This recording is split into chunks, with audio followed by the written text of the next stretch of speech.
보통 부문이죠. 수송 부문의 에너지 소비, 이제 보통 POE라고 이제 표현하는데, 이거 좀 제가 표시했습니다. 그리고 우리 수송 부문에서는 주요 연료가 휘발유, 경유, LPG죠. 제가 빨간 이제 박스에 표시를 했는데, 보시면 휘발유에서 가장 많은 소모되는 유종은 경유입니다. 경유차가 가장 많고, 그 이유가 뭐 산업 활동에 하는 화물차나 버스까지 모두 다 대부분의 연료가 경유이기 때문에 경유고요. 그리고 그 다음에 이제 휘발유고, LPG의 이제 제일 중간 아랫부분에 있는 LPG는 지금 양이 상당히 증가를 하다가 지금 좀 하락 추세에 있습니다. 그리고 보시는 바와 같이 2017년 이후에 경유 소비가 이제 증가하다가 미세먼지 그런 여러 가지 사회적 이슈가 있어서 지금 경유차 구입이 이제 조금 줄어들고 있고요. 대신 그런 휘발유차로 이동하는 그런 걸 에너지 소비로 저희들이 확인할 수 있습니다. 저희 나라 수송 부문에서는 뭐 2019년 기준으로 1억 100만 톤 이제 저희가 배출했습니다. 그리고 2018년도에 저희가 온실가스 배출 피크라고 저희 국가적으로 그렇게 이제 얘기를 했는데 또 불구하고 2018년에 수송 부문에서 9,800만 톤을 배출했는데 수송 부문은 증가를 했습니다. 그 증가 이유가 사실 2019년도에 약간 그 유류 가격을 한시적으로 인하해 줬습니다. 유류세에 관한 건데요. 그런 것들이 있고, 그리고 지속적으로 차량 등록 대수는 증가하기 때문에 전체 우리나라 에너지 피크, 뭐 온실가스 피크, 배출 피크가 2018년이라고 얘기하는데도 수송 부문은 좀 증가하고 있다. 그런 거 이해하시면 될 것 같습니다. 그리고 저 그래프에서 보시다시피 이제 전반적인 수송의 이제 보통은 수단별로 얘기를 하거든요. 도로, 철도, 해운, 항공. 그거에 따른 이제 배출 추이를 저희가 한번 그래프로 표시해 봤습니다. 그럼 다른 나라들은 어떻게 수송 부문이 어느 정도 차지하느냐? 그거 좀 제가 이 표를 가져왔는데요. 사실 다른 나라는 수송 부문 비중이 훨씬 높습니다. 그러니까 글로벌리 저희가 쿼터라고 하는데 25% 정도 수송 부문에서 온실가스가 배출된다고 보통 얘기하는데, 저희 나라는 앞에서 이렇게 보신 바와 같이 14.4% 정도 저희 배출하고 있고요. 그리고 나머지 이제 전체 산업 공정에서 상당히 비중이 높은데, 이 이유가 저희 나라는 에너지 다소비 산업 구조입니다. 뭐 석유, 철강 이런 에너지를 굉장히 많이 배출하는 산업 구조 형태 때문에 저희가 수송 부문에서 온실가스 배출 비중이 상대적으로 낮은 거지 양이 적지는 않다. 그런 거 말씀드리고요. 이처럼 미국 같은 경우는 30% 정도 배출합니다. 뭐 아주 모토라이제이션의 어떤 수준이 굉장히 높은 나라이기 때문에 이제 수송 부문은 에서 온실가스 배출은 미국에서 굉장히 비중이 높고요. 그리고 보통 이제 영국, 프랑스, 독일 이렇게 보시다시피 대부분 다 20%대, 30% 이하 이 정도로 해서 수송 부문 어느 나라나 미국, 뭐 유럽, 어느 나라나 수송 부문의 배출 비중이 굉장히 중요한 온실가스 저감을 위해서는 핵심 분야이다. 그렇게 이해하시면 될 것 같습니다. 등록 대수 추이를 잠깐 제가 한번 정리해 봤습니다. 저희 표에서 보시는 바와 같이 전체 등록 대수는 저희가 90년 이후에 6.8%씩 매년 증가하고 있습니다. 최근 뭐 2010년 넘어서는 증가율이 한 3% 정도 지금 유지되고 있는데요. 차량 증가율이. 하지만 1990년부터 2020년까지 보면은 약 30년 동안 거의 뭐 6.8%, 7% 가까이 증가하고 있고요. 그다음에 승용차만 이제 가장 자가용 승용차죠. 가장 수량이 많은 등록 대수가 많은 승용차를 보면 훨씬 그거보다 높은 7.8%씩 증가해 왔다. 그리고 지금 현재 2010년 이후에도 자동차 등록 대수의 증가는 대부분 자가용 승용차에서 이루어지고 있다. 그렇게 이해하시면 됩니다. 그리고 오른쪽 그래프는 가구당 차량 등록 대수인데 이제 저희는 가구당 1.06대. 보통 이제 등록 대수와 가장 밀접한 게 인구당 차량 등록 대수인데, 저희 나라는 1000명당 보유 대수가 약 470 471대입니다. 근데 이제 미국은 877, 프랑스는 602, 독일, 유럽 국가들은 한 600대 정도요, 1000명당. 그래서 이 수치를 보면은 우리나라는 앞으로도 차량 보유대수 증가에 충분한 잠재력이 아직은 있는 거다라고 이해하시면 될 것 같고요. 이걸 어떻게 관리하느냐도 앞으로 우리 수송부문 탄소 중립 달성을 위해서는 핵심 정책이다 이해하시면 됩니다. 그리고 이제 등록 대수를 저희가 봤으니까 주행거리죠. 주행거리를 제가 추이를 보시면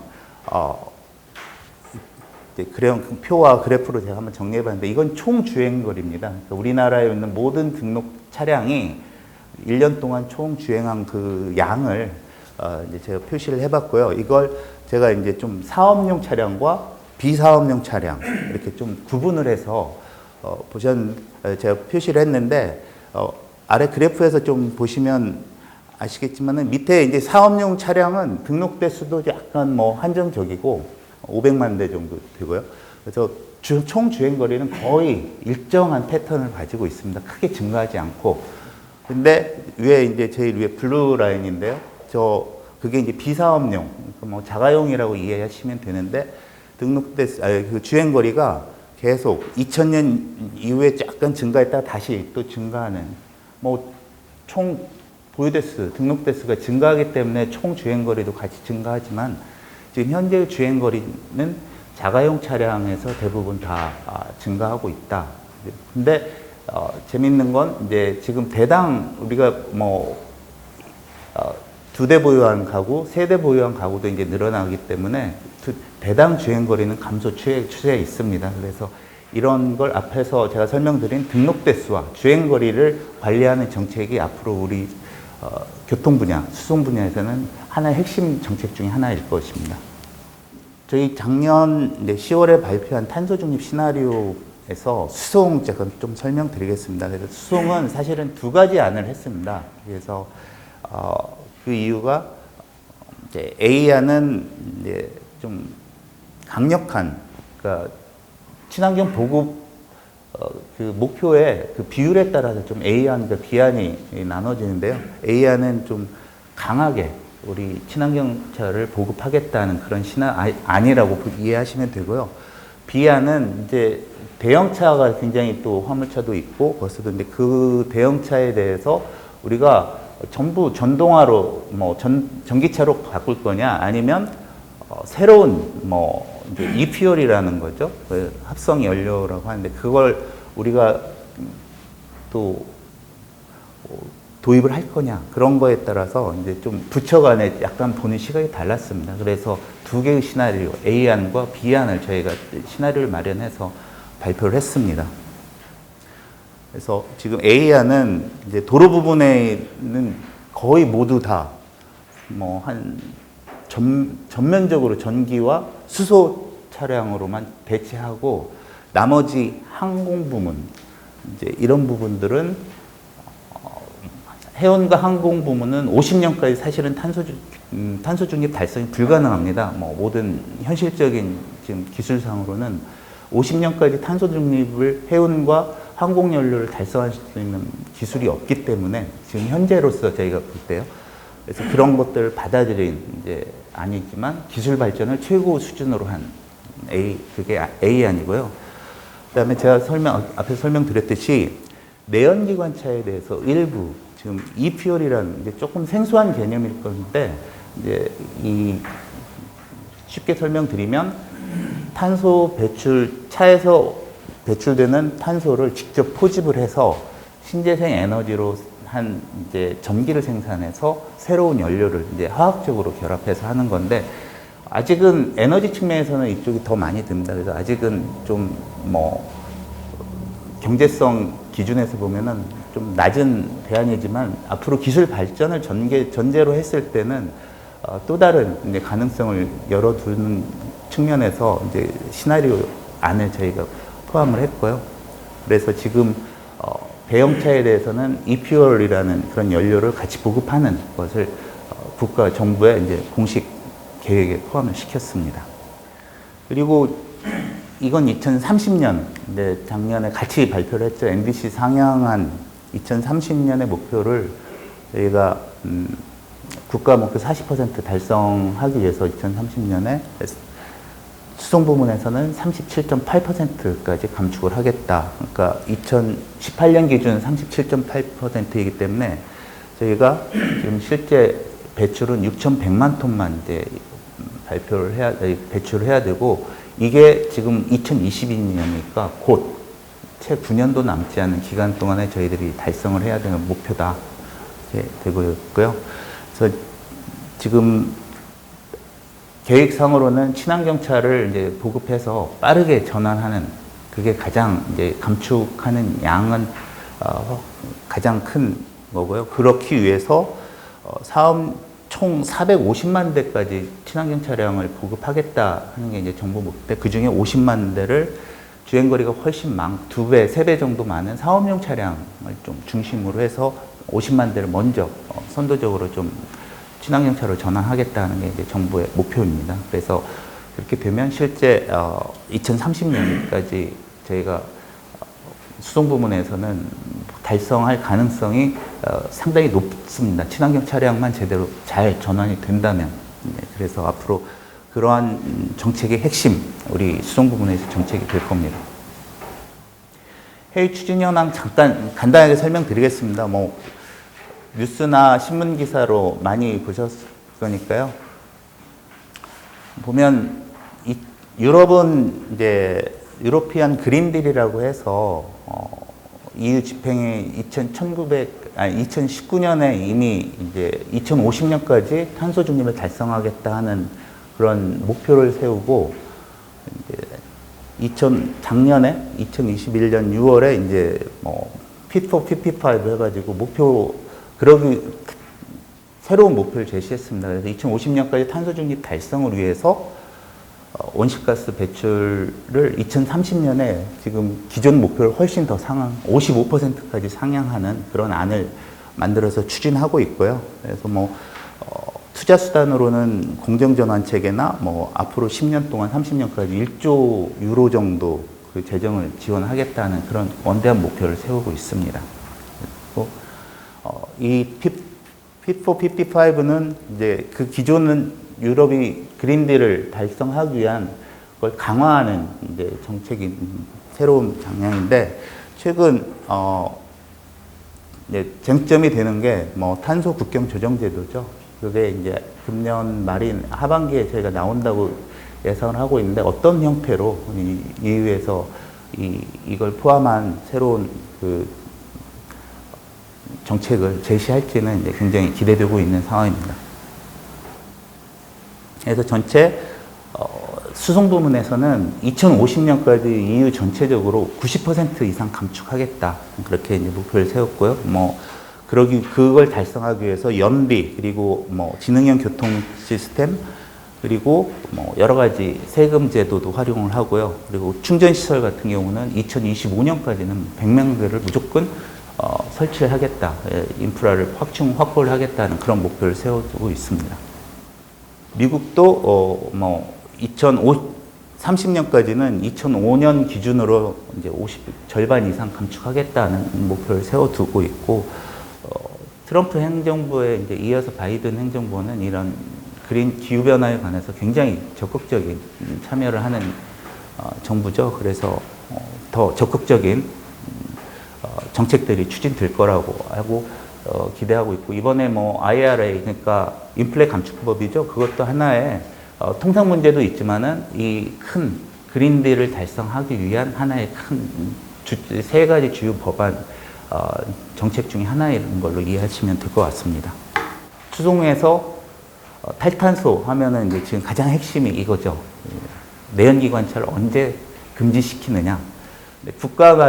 제가 표에 정리는 했지만은 국가별로 조금씩 다르고, 내연기관차 금지 법안 이것을 이제 통과는 했는데, 아직은 지금 독일이 좀 제조업 자동차 산업이 이제 강해서 그런지 아직은 계속 논의 중인 걸로 제가 확인해 보면 있고, 이게 국가별로는 조금씩 자기 자동차 산업이 어느 정도 위치에 있느냐에 따라서 조금씩 다르다. 하지만 EU는 확고한 건 앞으로 내연기관차는 40년 이전에 전부 다 금지를 시키겠다 하는 것은 특히 뭐 자가용 승용차 같은 경우는 확고하다. 그렇게 이해하시면 될 것 같습니다. 주요 쟁점 간단히 설명드리겠습니다. 그러니까 좀 NDC 달성 측면에서 제가 50년은 먼 것 같아서 좀 쟁점 한 5가지 했는데요. 지금 사실 건물과 수송 분야는 산업 경쟁력을 항상 고려해가지고 우리 이제 감축량을 조금씩 추가적으로 부담하는 형태입니다. 그래서 이번 NDC 할 때도 40% 달성을 위해서 37.8% 수송 부문에 이제 그 정도로 이제 할당을 했고요. 그게 결국은 다 우리 국민 생활에 부담이 되는 그런 것들이 있어서 이걸 이제 우리가 정책적으로 그리고 실제 실천적으로 풀어 나가야 된다 이해하시면 되고요. 그리고 친환경차 아까 보급을 30년까지 50만 대 그리고 사업용 차량에 대해서 이렇게 했는데 현재까지 이 목표는 사실은 달성이 쉽지 않은 목표입니다. 그 안에 빨리 2, 3년 안에 기술 개발이 함께 이루어져서 적은 소형 화물차부터라도 이렇게 빠르게 친환경차로 전환되는 그런 것들이 좀 저희가 중점적으로 추진해야 될 것 같다. 그리고요. 그리고 이제 하나는 이제 성과지표 수요 관리와 관련된 이제 성과지표로 얘기되는 주행거리인데 지금 이런 주행거리를 저희가 4.5% 감축하겠다 2030년까지 그렇게 얘기했는데 굉장히 큰 야심찬 목표이거든요. 왜냐하면 등록 대수도 증가하고 있는 상황에서 전체 주행거리를 18년 대비 4.5% 감축한다는 것은 굉장히 부담이 큰 정책이기 때문에 이거에 대한 관리 그리고 어떤 지표를 어떻게 활용할 건지 그런 것들이 아마 정책에 추진할 때 가장 중요한 사항이 아닐까 생각합니다. 이제 새 정부에서 정책 추진 상황 방향에 대해서 교통부문 관련된 걸 제가 조금 정리해 봤습니다. 그래서 국토교통부는 대중교통과 그리고 모빌리티 혁신을 통해 가지고 이런 탄소 저감을 계속 지속적으로 추진하겠다 하는 이제 그런 내용이 들었고요. 환경부는 이제 수송 부문에 대해서는 미세먼지 저감과 무공해차로 빠르게 전환할수록 지원하는 것으로 이제 그 탄소 중립과 관련된 정책, 환경부의 목표나 이제 실제 중점 정책을 추진한 걸 목표를 제시하고 있습니다. 그리고 산업통상자원부는 미래차 전환을 지원하기 위해서 아주 새로운 신기술들을 적극 발굴하고 그리고 이제 수소펀드 등 이런 것들을 해서 에너지 신산업을 혁신하는데 선도하겠다. 그리고 해운 부문에 대한 어떤 자율차처럼 자율운항 선박도 개발을 하겠다 하는 것들 좀 제시하고 있고요. 마지막으로 이제 기획재정부는 이제 저희 교통에 관한 것을 좀 전통적으로 물가 안정 측면에서 항상 해왔습니다. 그리고 저소득층 지원 이런 측면에서 항상 해왔는데 그런 부분에 대해서 더 이제 향후 새로운 이 정부에서는 더 그런 것들에 대해서 더 중점적으로 추진할 거고 하나 이제 경제 전체 우리 탄소 시장과 연계된 건데 배출권 거래제를 이제 조금 추가적으로 조정을 해서 개편할 그런 것을 명시적으로 제시했습니다. 그래서 그 개편 방향에 어떤 내용이 들어갈지는 저도 이제 아직은 불분명하지만 이런 것들이 결국은 다 수송 시장에도 영향을 미치게 될 거다. 그렇게 생각됩니다. 마지막입니다. 저 과제. 그럼 우리는 뭘 해야 될지 이제 좀 제가 스테이크홀더죠. 정부와 그리고 이제 일반 국민 그 중간에 이제 시장이라는 게 있고 그 측면에서 제가 한번 정리를 해봤고요. 그래서 지금 수송 부문은 앞에서 정부 정책을 살펴보셨듯이 굉장히 다양한 총괄하는 부처는 국토교통부지만 국토부, 환경부, 산업부, 기재부 굉장히 다양한 부처가 서로 얽혀 있는 좀 가버넌스를 어떻게 제대로 확립하는 게 좀 필요하다 그런 이제 좀 과제가 있습니다. 그리고 우리 정부가 마련한 것들이 실제 감축이 일어나는 지방 정부와 어떤 관계를 설정하느냐도 굉장히 중요한 목표 달성을 위해서는 굉장히 중요한 사항이고요.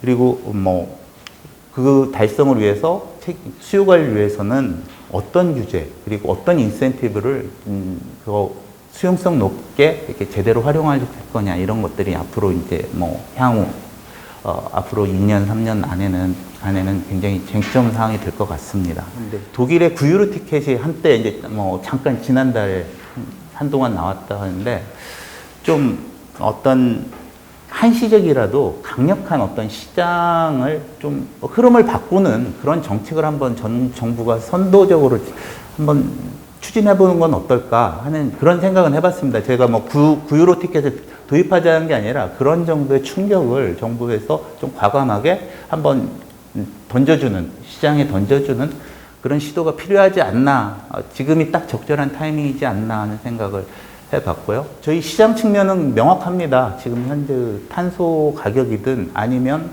우리 수송 쪽에서는 이제 외부 비용이라고 하거든요. 뭐 혼잡 비용, 뭐 사고 비용 여러 가지 그 비용들이 있는데 그런 것들을 좀 내재화해가지고 합리적으로 시장 가격에 제대로 반영된 그런 시장이 형성되는 게 필요하다.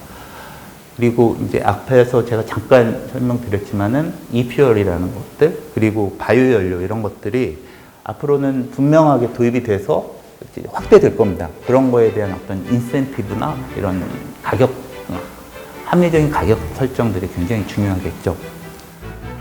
그리고 마지막 뭐 국민은 제가 굳이 설명을 안 해도 될 것 같습니다. 결국에는 실천의 문제인데요. 현 상황에 대해서 좀 긴박하다. 이렇게 좀 자기 스스로 행동을 통해서 바꿔야 되겠다 하는 그런 어떤 자세 그런 게 필요한 게 아닐까 생각합니다. 예, 이상으로 발표를 마치겠습니다. 감사합니다.